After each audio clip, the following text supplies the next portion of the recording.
Nyari kerja susah juga, Pak. Artinya krisis ekonomi sudah mulai berjalan. Nah, saya tidak bisa bayangkan, ya, kalau krisis ekonomi ini bisa diatasi atau tidak sampai Pak Jokowi berhenti tanggal 20. Pak Mit, tapi salah satu yang menjadi perbincangan netizen kemarin tuh banyak juga yang membanding-bandingkan kondisi 2024 ini dengan tahun 98 lalu, Pak Hamid. Kan mungkin 11 12 persis ya, cuma kan udah mirip-mirip lah gejalanya, ada gerakan sosial, demonstrasi besar-besaran. Bagaimana Pak Hamid melihatnya, Pak? Tahun 98 bertemu dua krisis. Krisis ekonomi dan krisis politik. Gitu ya. Krisis ekonominya apa? Anda sudah tahu semua kan?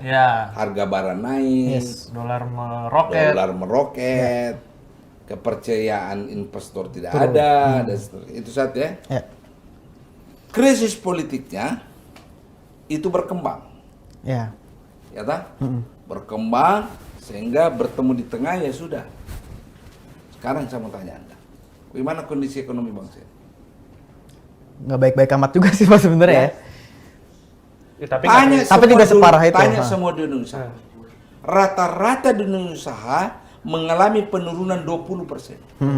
Media, televisi, 20%. Lebih kayaknya. Penjualan mobil, seluruh merek 27%. Penjual motor, ya. Ibu-ibu rumah tangga menjerit. Harga bahan pokok naik, dan seterusnya. Nyari kerja susah juga, Pak. Krisis ekonomi sudah mulai berjalan. Nah, saya tidak bisa bayangkan, ya, kalau krisis ekonomi ini bisa diatasi atau tidak sampai Pak Jokowi berhenti tanggal 20. Dan kalau toh dia lolos tanggal 20 dari turbulensi kondisi ekonomi dan terhindarkan dari krisis politik, penggantinya yang akan mewarisinya nanti Prabowo. Pak, tapi Pak Hamid melihatnya ini bakal, ya, orang-orang kan punya wish bahwa setiap pemerintahan, pergantian pemerintahan transisi itu soft landing ya. Kita bisa membayangkan soft landing. Oh, dia tidak soft landing kalau tetap begini. Orang muak. Semua diakali kan? Tidak akan soft landing. Kalau dia tetap kekeh untuk mempertaruhkan segalanya hanya karena kepentingan anak. Termasuk kepentingan menantu. Tidak soft landing. Orang marah. Ya kan? Orang marah. Itulah awalnya krisis politiknya. Dan itu akan memberatkan Pak Prabowo ke depan. Artinya Pak Prabowo harus bersikap dong sekarang. Seharusnya. Harus gimana Pak? Pak Prabowo? Apa Ya, harus Pak, muncul di publik? Saya nyatakan Partai Gerindra. Ya, Pak Prabowo harus konsisten dengan ucapannya Dasko. Tidak ada revisi. Pelopori ini koalisi. Tidak ada revisi. Dia begini. Dan dia tidak mewarisi beban itu ke depan. Dia bersih. Dia pilihannya mau demi kepentingan bangsa dan negara diselamatkan, atau mau dikesankan bahwa dia tidak membelakangi Jokowi. Itu aja. Dia ada di persimpangan jalan berarti ini ya.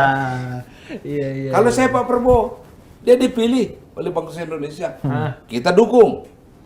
Tapi dia harus berbuat demi kepentingan bangsa, bukan demi komunikasi dan silaturahim dengan orang tertentu.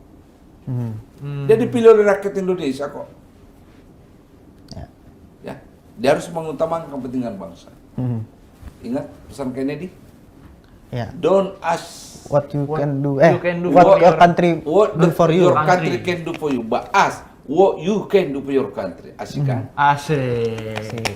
Tapi itu ada netizen juga Pak, ada yang punya logika seperti ini, karena kita menghargai keberagaman ya. Jadi kita tanya juga nih, yang main DPR kenapa presiden yang dibawa-bawa? Itu bagaimana Pak? Kira-kira kenapa DPR bermain soal ini revisi? Ayo. Motifnya kan anaknya presiden kan? Kalau anaknya presiden punya motif, hulu persoalan ada di situ.